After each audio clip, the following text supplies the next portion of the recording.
દોસ્તો, મારી ગુજ્જુની મોજ ચેનલમાં આપનું સ્વાગત છે। આજના વિડીયોમાં આપણે વાત કરવા જઈ રહ્યા છીએ કે ઠાકોર ફેમિલીના આ શિલ્પા ભાભીના સાસુ એટલે કે રાકેશભાઈના મમ્મી આજે અચાનક જમતી વખતે કેમ રડવા લાગ્યા, અચાનક શું ઘટના બની ગઈ કે તેમની આંખમાં આંસુ આવી ગયા। દોસ્તો, અચાનક રડવાનું કારણ શું હતું અને આજે ખેતરમાંથી કેટલું બધું લસણ આવ્યા અને કેવડું મોટું લસણ થયું છે, હવે કેટલા કિલો લસણ ઘરનું થવાનું છે અને મમ્મીના રડવાનું કારણ શું હતું એ બધું જ જાણવા મળશે તમને મારા આ વિડીયોમાં। મારી ચેનલ ઉપર નવા હોય તો ચેનલને ફટાફટ લાઈક શેર એન્ડ સબસ્ક્રાઇબ કરી દો।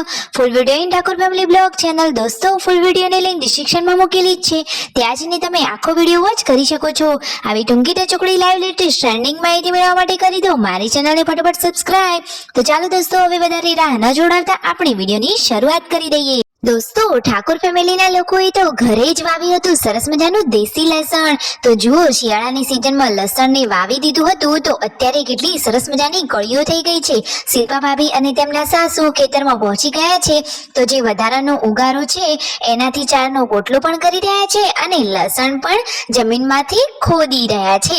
જુઓ તો ખરા કે એક સાથે બે કામ। આજે તો રાકેશભાઈ પણ એકદમ મહેનત મજૂરી કરવા લાગી ગયા છે અને જુઓ, તેમના હાથમાં તો લસણની કેટલી મોટી કળી આવી ગઈ છે।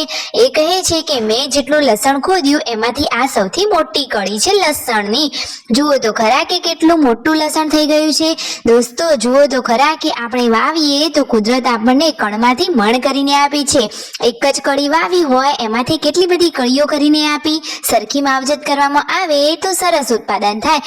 જુઓ તો ખરા કે ટોક્કર ભરીને તો લસણ લઈ લીધું છે। દોસ્તો, લસણની ખેતી પણ એકદમ જોરદાર છે અને ઘરનું દેશી લસણ જે આપણે પણ રેગ્યુલર શાકમાં ઉપયોગ કરી શકીએ।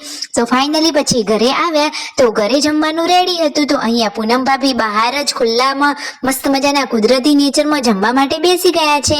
રણજીતભાઈએ તો સૌથી પહેલા જમી પણ લીધું। રણજીતભાઈ કહે છે કે મારે તો થોડોક જ ખોરાક।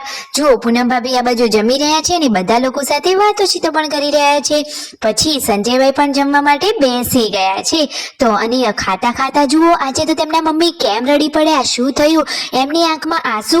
દોસ્તો, તેમને તો દાંતમાં દુખાવો થતો હતો, દાઢમાં અચાનક રોટલી ઉતરી જતા દુખાવો થવા લાગ્યો તો આંખમાંથી તો આંસુ આવી ગયા અને શાક પણ ના ખાઈ શક્યા। મમ્મી કહે છે કે જુઓ, ખાતી વખતે અચાનક દાઢમાં જતા રહેતા અચાનક દુખાવો થવા લાગ્યો તો આંખમાં આંસુ આવી ગયા, એટલો સખત દુખાવો થવા લાગ્યો। દોસ્તો, બધા જ ભાઈઓ એટલે કે તેમના ત્રણેય દીકરાઓએ એમને દવાખાને જવાનું કહ્યું છે, પરંતુ એ તો અત્યાર સુધી જતા જ નહોતા, પરંતુ હવે કહે છે કે હવે ચાલે એવું નથી, હોસ્પિટલે જવું જ પડશે અને દાંતનું આ બતાવવું જ પડશે।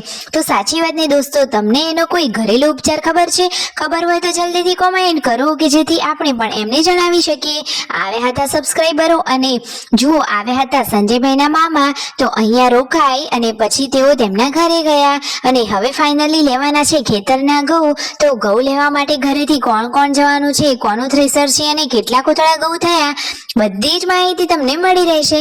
સાંજના ટાઈમે બધા લોકો ચા નાસ્તો કરવા બેસી ગયા અને ચા નાસ્તો કરી ફરીથી આવી ગયા છે ખેતરમાં।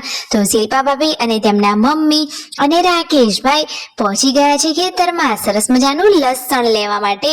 તો લસણનું ખોદકામ ચાલુ થઈ ગયું છે કારણ કે અત્યારે તો એની સીઝન છે। જુઓ તો ખરા, સરસ મજાનું લસણ ઘણું બધું ટોક્કર ભરીને ભેગું કરી લીધું છે। તો શિલ્પા ભાભી, તેમના સાસુ, બધા જ લોકો હળી મળી ખેતરના કામ પણ કરી રહ્યા છે। જુઓ, કેટલું બધું લસણ થયું, સાચી વાત ને દોસ્તો, અને ઘરનું દેશી વસ્તુ ખાવાની તો મજા જ અલગ હોય।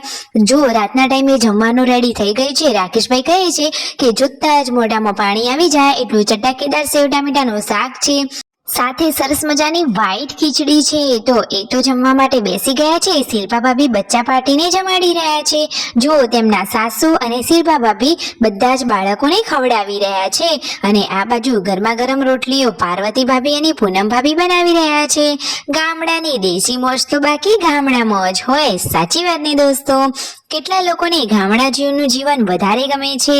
જે લોકોને ગામડાનું જીવન ગમતું હોય અને ગામડામાં રહેતા હોય તો અવશ્ય કોમેન્ટ કરજો। તો લાઈક શેર એન્ડ સબસ્ક્રાઇબ।